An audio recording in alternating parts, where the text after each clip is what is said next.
Are you stuck in the same old routine at work? Do you find yourself hitting a creative wall, unable to see beyond your current perspective? It's time to break free and unlock the power of fresh perspectives.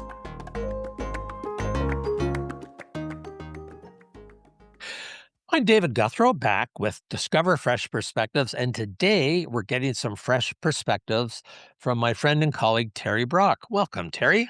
Great to be with you, David. Let's make some magic today. So I don't think there's an option to not have that happen when I'm chatting with you. And I remember, Terry, the first time we met, you had done quite a few presentations for our conferences at the Canadian Association of Professional Speakers, and you've got all kinds of events going on in NSA, and you're a recipient of the CPAE. Is that the correct? Yes, a Council of Peers Award of Excellence. Yeah, through the National Speakers Association, which is, from my perspective, a big deal. And you've always been a fabulous contributor.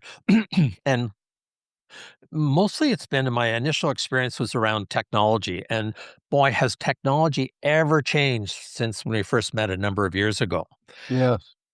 So, now it's about AI, and I'm always interested in your perspectives on AI, and what people need to know about, what some of the myths are, just why it's important, and there's so many aspects to it. So maybe we could just start with, okay, first of all, Terry, what is AI? What's the range of it? Because I don't know what the experience of our listeners is around that. So it'd be helpful to kind of have a base of what some of those things are. And I'll continually ask about, just a sec, what's that acronym mean? What's an LLM and things like that? So AI, Terry Brock, go.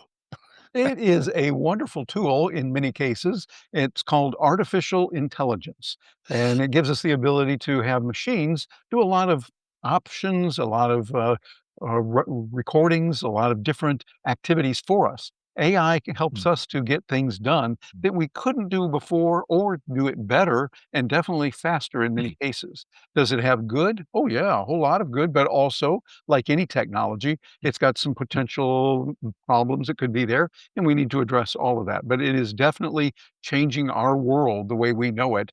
And I think if we do it the right way, it's going to change it very much for positive. So let's dive into that. So when you say the right way, what would be the right way to approach it? And for many people, AI really just came into our lexicon not that many years ago, Yes. and it was widely understood, and it's just been accelerating like crazy. But what's the right way for someone to approach AI, if there is such a thing? I think there is, and it's with an open mind, like with any new technology or something new, to realize, okay, this is a tool, and that's what it is. It's a tool that can help us do our work a little bit better and help us do a lot better in many ways. For instance, we can do research. We can find out what's going on, and we can give it a command. And I did just this morning some things I needed to know, and it can go out and get hundreds, literally hundreds of research points, data points, finding out what's going on and get me research at the quality of a PhD dissertation in a few minutes. We've been using this, we being Gina Carr, my partner, my fiance, and I working together. We have a client we worked with just a little while ago, a few months ago, and they're in the gaming industry. They're over in China. And gaming is something I haven't done a lot with, but we use some tools to go out and do some research. And it did a lot of wonderful things we saw. I mean, literally hundreds of data points. We compiled that, put it together, had AI give us some definitions of what's going on, give us some compilations of it. And then we reported back to our client in China what was happening and some of the trends that are happening and where it's going. Well, this is a very large manufacturer over in China. And they came back and they said, we checked you out. What you said didn't sound right, just quite right, but we checked it out and you were right. You were telling us this is where it's going. We went out and checked in the marketplace. It really is going that way.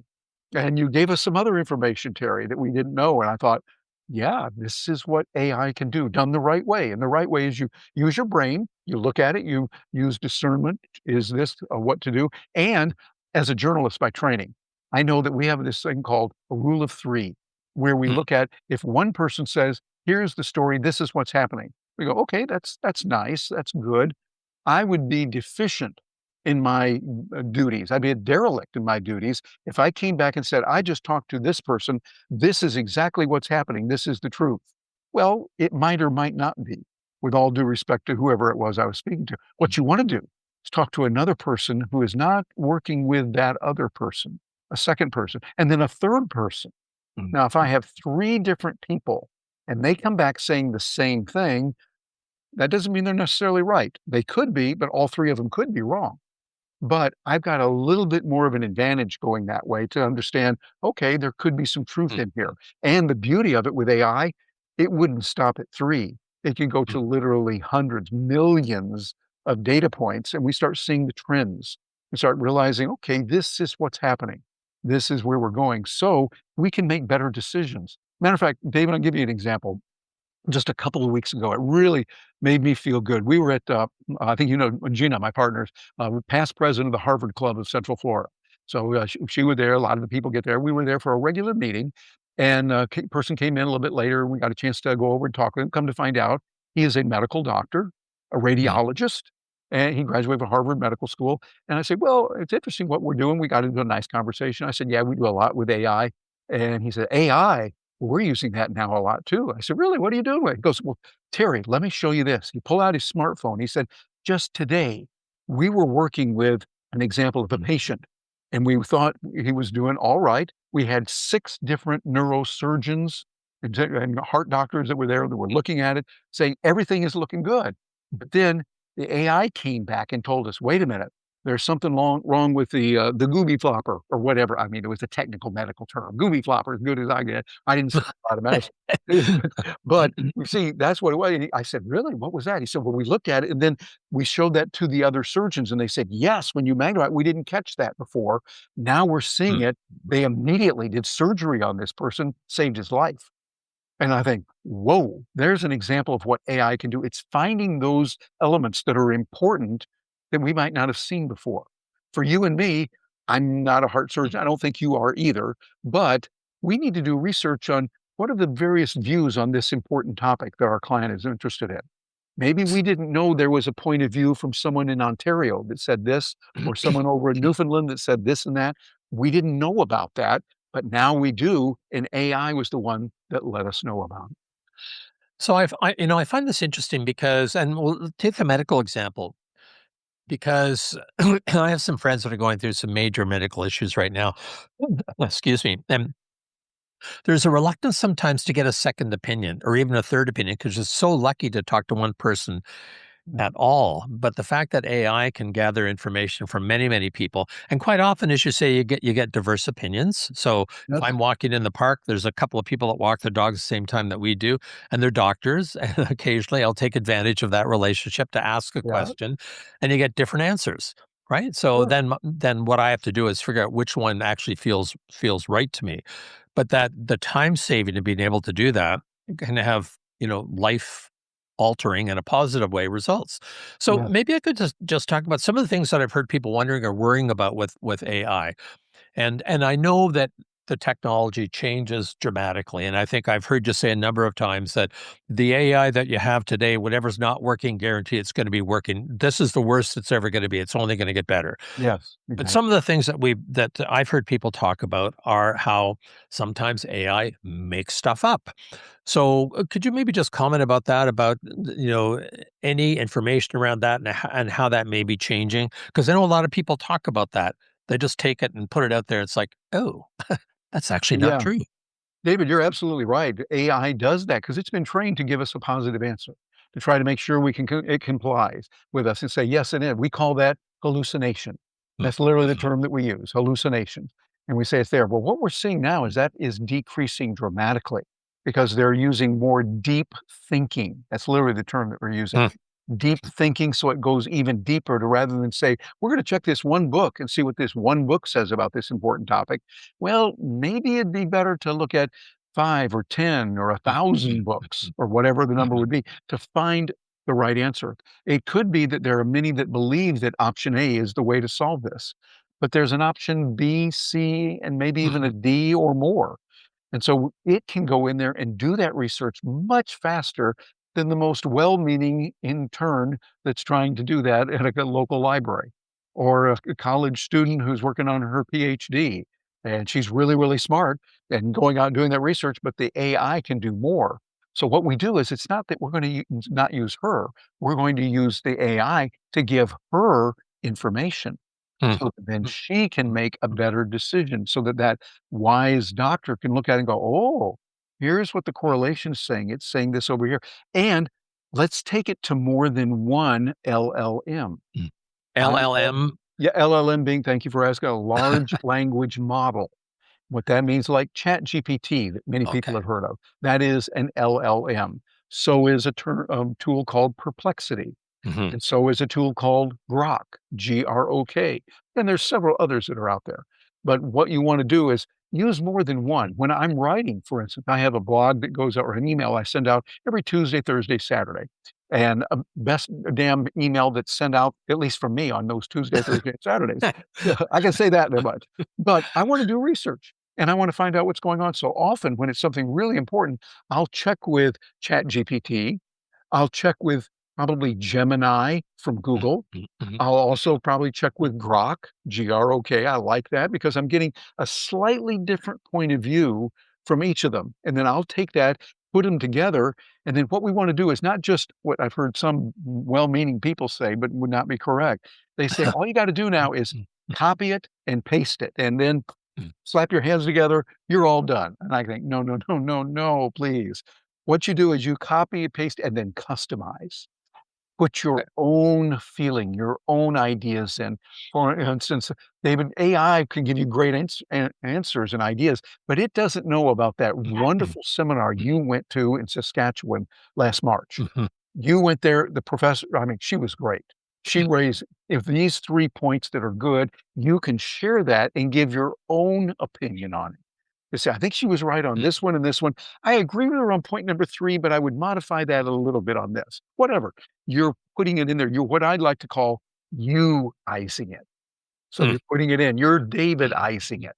You put it in there using a friend named Mary might Mary eyes it. Now I'm Terry, so I Terry eyes it. Sounds like a fun thing to do. Terry eyes the thing, but go in there and I want you to make it you eyesing it. And that's where by using that approach, the journalist to me says, okay, we're doing a lot more research here, which is a healthy thing. Can we know that it's 100% certain? There are very few things that we can do. At least that's the way it works here on planet Earth. Now, up on Omicron Ceti 3, that well, wait, no, I'm not supposed to talk about that. Never mind. Let's just say that we're doing what we can here on Earth. So Terry, and I'm going to pop all over the place here because it's just things that I'm curious about, and Sure.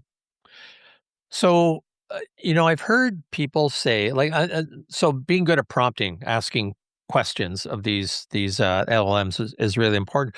But I've heard some people say, after they gather all this information, then they'll say and make it sound like me. So, which is doing the customize that you're suggesting, but actually have an AI do that, and the sophistication is getting such that it can actually make it sound like you, and just the whole question of artificial intelligence versus actual intelligence. How do you tell the difference? And I see some people writing articles and saying at the bottom, this has not been produced with the use of AI. Well, anyone can add that to it. Like, Sure. how Yeah. would you Wink, ever wink, know? nudge, nudge. I did it myself. Yeah. Right. Like, how and should I actually care if something has been I'll use the word terrified. I'm sure that's not the word you use, but just to have the Terry part in. Been terrified versus been artificially terrified. Should I care about that? And if so, why? I think it depends on the situation. There's that old, it depends again.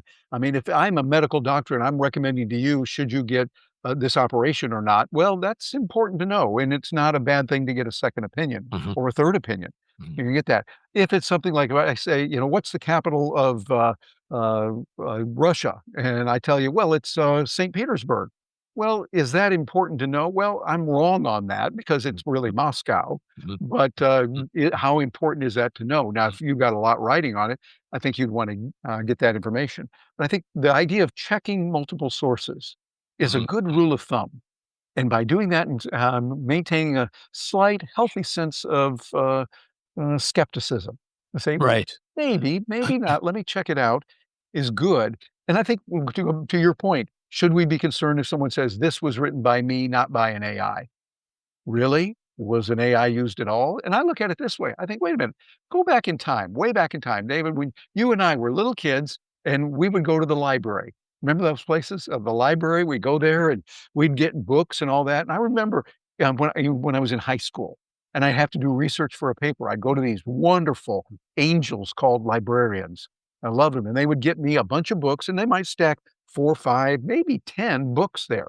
And if I pull some information and I say, this book said this book said that, always citing the authority, like I should, putting that in there, am I writing the book myself or am I getting it from other books? Well, I'm using the other books as resources. Yeah. I'm saying, this is what they said. My opinion is this, or I think we ought to do that. I think that's the way we need to look at AI. It can get us more information. It can, excuse me, it can write something for us. But what we can do is go back and say, I like the way they said that, but I'm going to reword that and you-ize it. I'm going to, in my case, Terry-ize this a little bit more, putting my feeling in there. Again, like my hypothetical, that seminar you went to last March in Saskatchewan. That was so good. AI doesn't know about that, but that can be good for you. And that's that experience you had when you were on the train in Toronto and such happened. You could say, this happened to me, and it reminds me of this and this and Mhm. this. That is uniquely you, and AI can't steal that from us. So, and I realize a lot of them coming up with the concerns I've heard from other people, and some of them I probably have myself. So let's take the notion of the thought leader. Now, who are the thought leaders these days? And, Hmm. I think sometimes we pay attention to as much to who said it as to what was said. Hmm. And we ascribe certain credibility to that individual. Now, what if it's not actually from that individual, that it's from like something they've compiled? I don't know if that should make a difference, but how much stock do we put in who says something as opposed to what is said? I guess we could always use AI to check it out and get a second opinion on it, but Would be a good idea. Yeah, find out, did this person really say that? And it might be we don't know. And some things we just can't find that out. But when we can, that's good. But I think more than who said it might be what was said. I see often sometimes, like you and I talked about before we were recording, about social media. And social media has its good side, but it also has a lot of, well, let's use the word yuck, okay? The yuck that's out there. But I think that sometimes I've put something out, maybe a quote from a person that I thought was good. I thought the quote was really good. And I put it up, and people will come and derisively say, that's no good because this person was bad, and she did this, and she did that, and she's a terrible person. I thought, wait a minute, what about the quote itself? That's what matters. Here's a statement. I mean, this statement was made. Do we like that statement? Now, if someone said that was terrible, well, that's a whole different story. But I would take it to, well, even this terrible person, if that person is a terrible person or was a terrible person, could say something that's really good. And I think that's the way we need to look at it. We need to be discerning, not just jump in and say, I'm not going to do anything that this person said because he did this and this and this years ago. Well, that doesn't relate to what we're talking about right here. For instance, would you want someone who might be a real scum to work with, but they're the best heart surgeon in town? That I person think. really knows how to do it. I think an example that many people could relate to is a musician. You used to like their music, then you found out what a scumbag they were, and all of a sudden, Mm. that do you stop liking their music Hmm. because of who the person is? And what do people think about you? Because I still like music from person X who beat their dog or you know Yeah, did something terrible. And you yeah. go, yeah, I don't believe in what that person did. They did a bad act. Let's assume they did something that really we would acknowledge as bad, but their music could still be good. Yeah, that's a tough one. Okay, here's some more myths, some things I've heard just recently, Terry. One is and this is an article I just read the other day about. There's a lot of fear mongering about about AI and people saying, well, AI won't take your job, but someone who uses AI will, and things like that. This particular article was saying that you really need to look at any job that primarily is based on being in front of a computer screen is in jeopardy.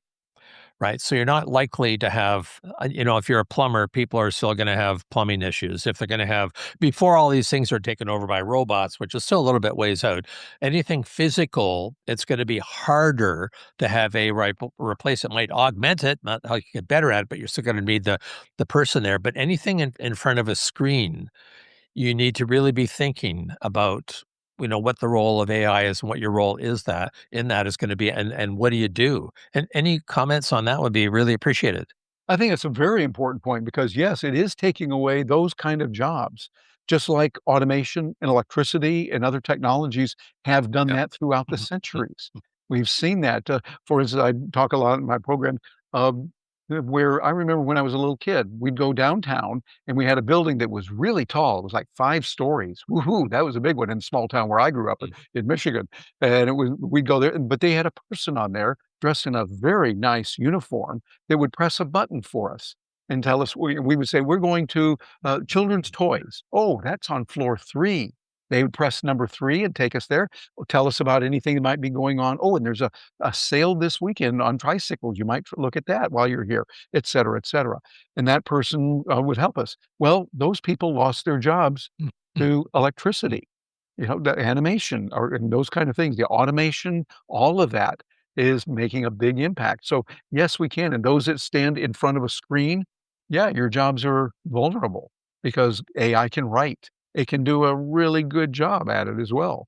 And it can do a lot of other things. But what we have to do as human beings, just like my mythical friend who was not mythical, there's a lot of them that did operate in elevators. They mhm. needed to learn new skills. They needed to adapt and adjust. My mother was a telephone operator back in the 1950s, 60s. They took those wires and they would plug them in, et cetera, et cetera. We don't need them anymore. We have cell phones that we take and you just punch in a number and you're your own telephone operator.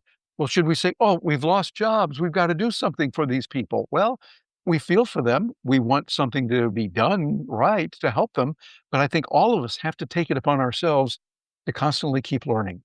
You can't say, I went to school and I studied health insurance, or I studied health, or I studied economics or history as if it were an inoculation.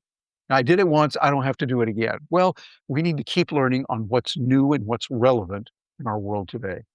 So, I don't want to dive too much into theory here, but I will for just a moment because you can look at an adoption curve of technology, and I think part of the quest is, when do you see when do you take a look at where you are in that adoption curve and start to look for things differently? And I'll give you another example.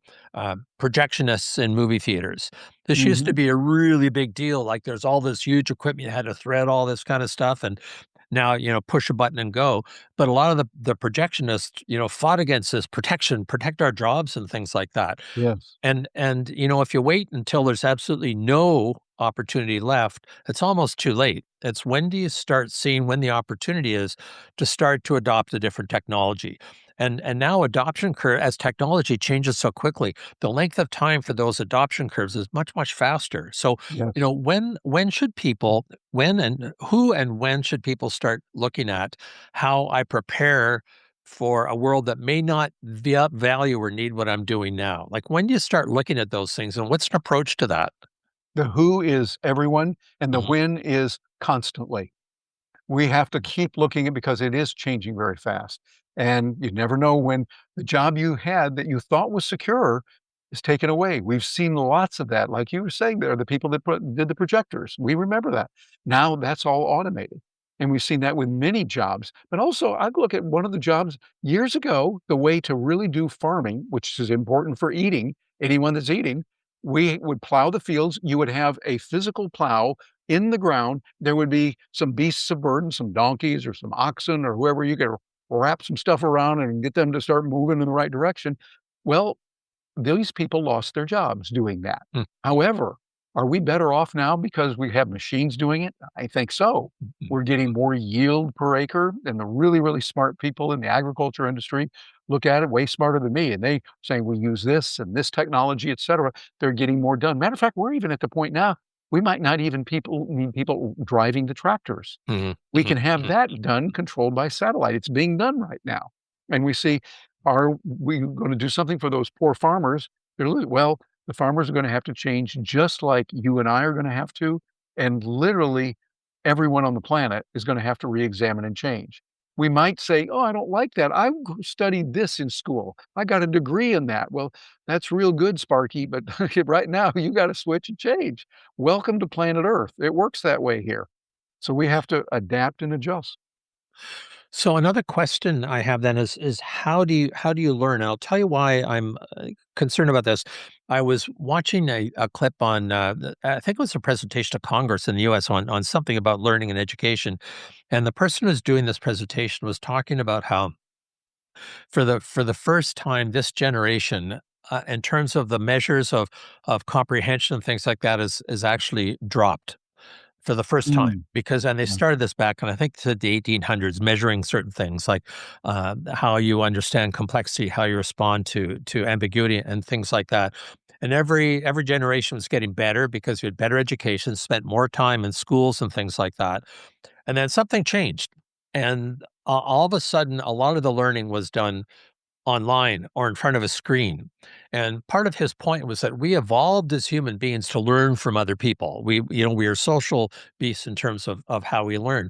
And now these scores were dropping. And one of the examples was used to be that you'd be given, let's say, a 750 word paragraph or story, then be asked a series of questions that required you to interpret what you'd heard. It wasn't based on the facts, factual recollection, but Mm. how do you make meaning of some of those things and put it together? And that was one of the ways they determined a certain level of comprehension and cognitive ability. Said now they're getting to the point that the tests are looking so bad that they're actually changing the tests to make things look better. And he Mm. used the example now if they give you one statement of fact and then they ask a question, a factual question about that statement, then another statement and then a question.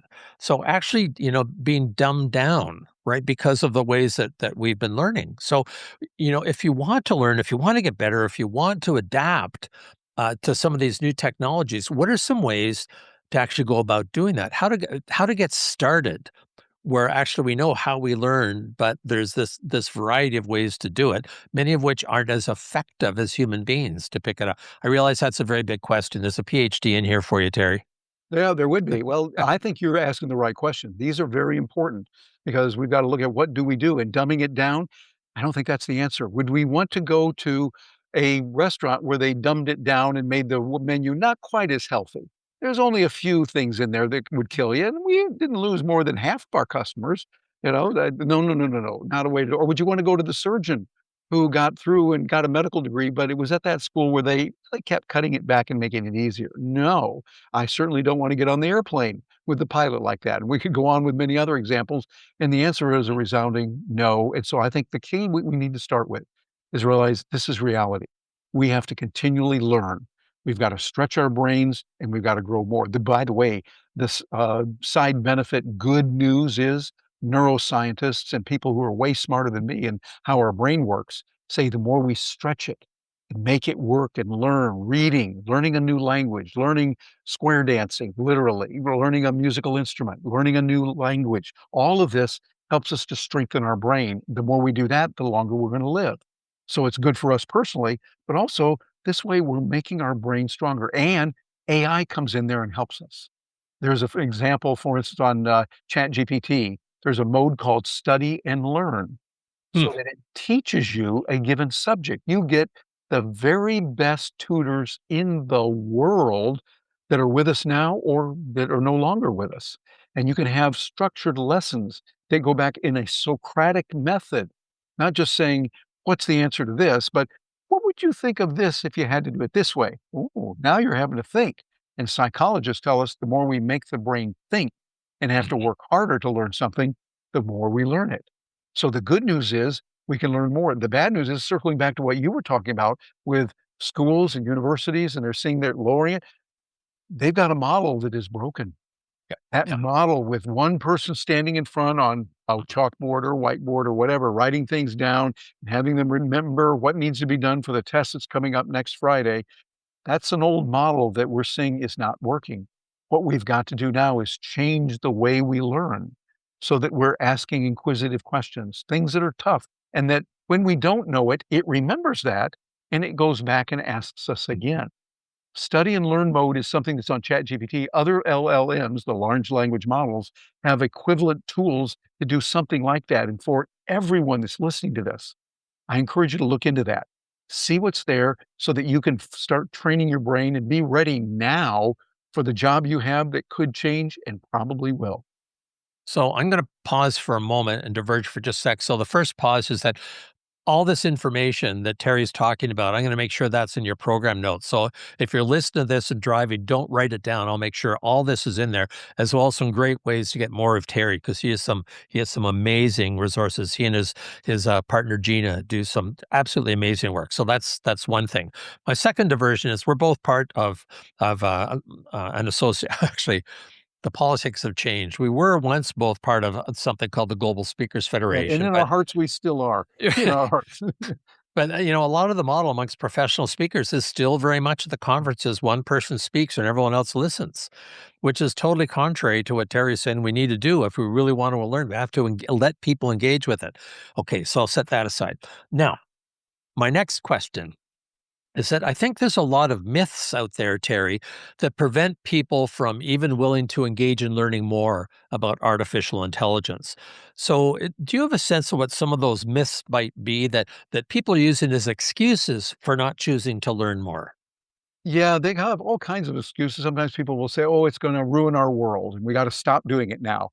To Mhm, which I think, "Well, come on, let's look at it like any technology." But for instance, airplanes. You and I know that airplanes are the safest form of mhm, transportation. mhm, mhm, They really are. Now, are they perfect and are people still dying? Well, unfortunately, yes, that has mhm, happened. It does, but that doesn't mean we give it up. It doesn't mean we say, no, we're never going to fly on any airplanes ever again. No, no. We say, let's study what happened. We feel for the families of those that were lost, or those that were in accidents, yes. And we want to address that. Same thing with learning.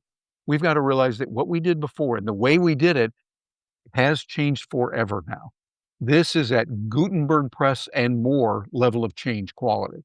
We're seeing that our world has changed. And now you can say, okay, I'm not going to do it, but then you'll get run over. And I think we've got to look at that and be aware there are going to be some challenges to any new technology that it comes out. So, what are some of the how do you address some of the barriers like I'm not smart enough to learn this. I'm too old to learn this. Like, how do you address those that I think are largely self-imposed myths and barriers? But how if people are holding on to that, and some of them are listeners maybe saying, "Yeah, yeah, this is for other people. It's not for me. I'm X years old." What do you say to them? I would say if you're X years old, whatever that X is, even if it's considered a large number, new science shows us, hey, your brain can rejuvenate itself done the right way. There are really smart medical doctors, psychologists, neurosurgeons, people, neuroscientists that you can go to and talk to about this. Ask them about what's going on. If they're saying, oh no, your brain decreases all the time, well, then there's a person you don't want to see. Go see others. But those that are looking at it realize our brains can keep going long into the hundreds. And I'm talking about being healthy and strong, not thinking, oh, I don't want to get so old that I'm decrepit. No, strong body, strong mind, achieving positive goals well into our hundreds, we can do it now. Now, that means there's certain things you need to do, certain kinds of exercise, foods to eat, and certain things you shouldn't do. Okay, that kind of food, you don't want to eat it. Maybe this drinking here or that, you need to talk to a professional about it, find out what's going on, see what's happening. And I think we can do that, but we got to realize this is the way our world is. It has changed, and we can sit and try to deny it, but that won't work. That's not going to solve it.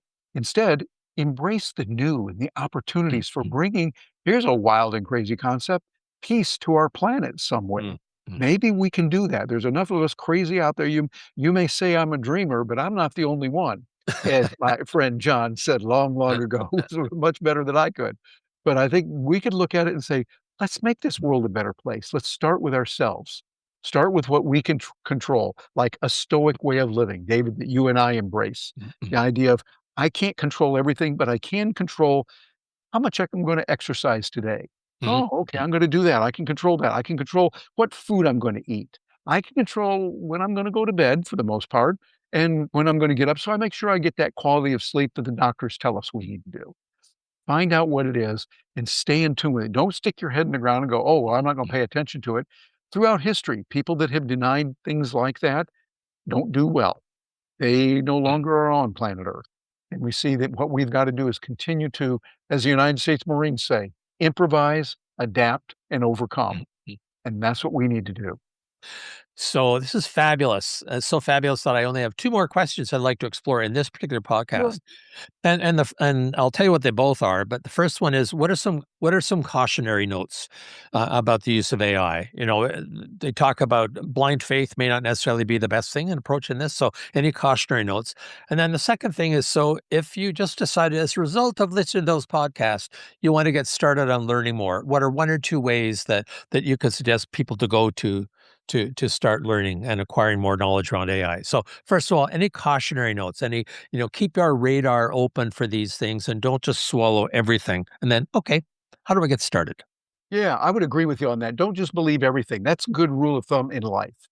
Just because someone says it doesn't necessarily mean it's true. And look at AI. They can have what's called hallucinations. That's Hmm. the term we use for it. And that means they're trying, but the AI has been programmed to give you a positive answer, to try to be there to help you. That's its programming, its training, as we call it. And so what you want to do is say, okay, that's good. Are you sure about that? I've Hmm. had many times when I ask the AI something, Chat GPT or Perplexity or Grok, and I ask a question and it comes back with something that I go, wait a minute, that can't be true because of this. And it'll come back and say, oh, yeah, I was wrong on that. Here's what it is. So you want to keep asking those questions and realize we've got to learn. We've got to make sure that our brain keeps going in the right direction. And I would say, think of a topic you would like to learn, Hmm. particularly something that might be valuable in the marketplace. So many of us are choosing a life of being an entrepreneur. We can create our own lifestyle, the things we want. We do have to push ourselves a little bit there. Matter of fact, a lot of it. We have to push ourselves and find the tools that are out there through Perplexity, through Chat GPT. And this is where you can start learning, one, how to learn, two, what to learn by looking at the research. Where's there in demand right now? Hmm. Where are employers looking for jobs and they can't find the people that know how to do that? Hmm. Oh, hey, maybe that's what I ought to start studying, huh?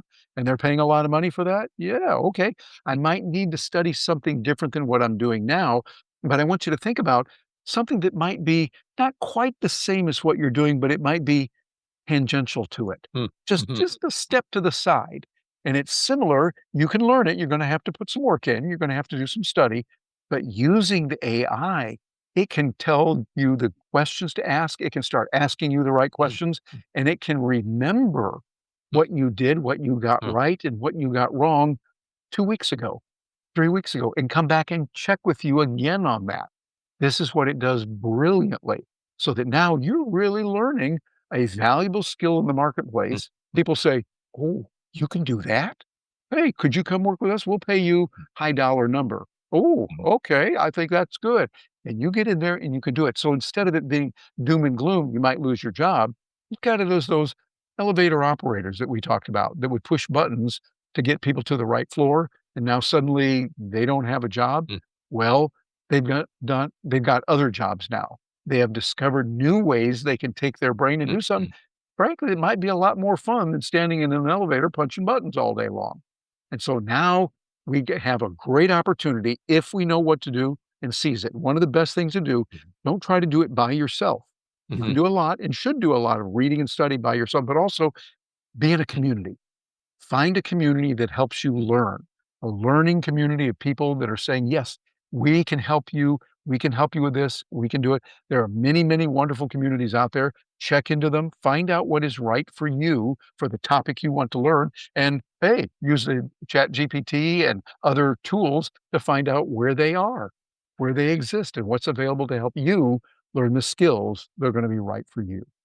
Terry, I'm so glad you added that last piece about the importance of community, because it'd be so easy to do virtually everything that an LLM recommends that you do on screen, but we're still such social beings. So I'm so glad you brought it back to let's learn together, let's have that community. I think Yeah. that's absolutely fabulous. Yeah, I think that's important. We all are there. We do work. One of the things we talk about, as you know, in our program, Stark Raving Entrepreneurs, we use the Japanese saying that is very popular in the Silicon Valley. None of us is as smart as all of us. Yeah. And so by being in that community where there's a lot of really smart people or people that are helping you, each person's got to decide what group is right for them. And sometimes you try a group for a while and it was good, but not anymore. Now I need something else. Okay, that's fine. Just like we went through elementary school. Then we went through high school and we changed friends, we changed things. And when high school graduated, we went somewhere else and did something. That's life. It keeps changing and growing. We're with this group for a while, then we move over here. But have that as your idea. You're going to train and study yourself the best you can with AI, but then you're also going to get the help with others, hanging around people who are smarter than you in key areas. That's how you make a difference. Terry, this has been great. I'm so grateful for you, first of all, being willing to be a guest, but then also being such a good guest, because I haven't had any bad guests, but you were a fabulous guest, and Oh, well, you're kind. Thank you. And you're a really fabulous appreciate. host. I would really appreciate it. By the way, folks, you got to get to know this guy. If you don't know him, I've known David for decades, and this man is very smart. He's well respected in his community. He's a good guy. Find out his stuff. Get to know what he's doing, and he's not giving me any money or anything to say on that. What I seriously, person to person, human being to human being, get to know this wonderful guy, and I think you will find a lot of good for you. Well, so in sales, they talk about not skating past the close. So this is a great place to end. So thank you so much, Terry. And Terry Brock put lots of information in the program notes. And come on back next week. All I can guarantee it will be a different person with a different perspective on something, and that there's a danger that you will really enjoy it. Subscribe now, because on Fresh Perspectives, every episode is an opportunity to explore new horizons and redefine what's achievable.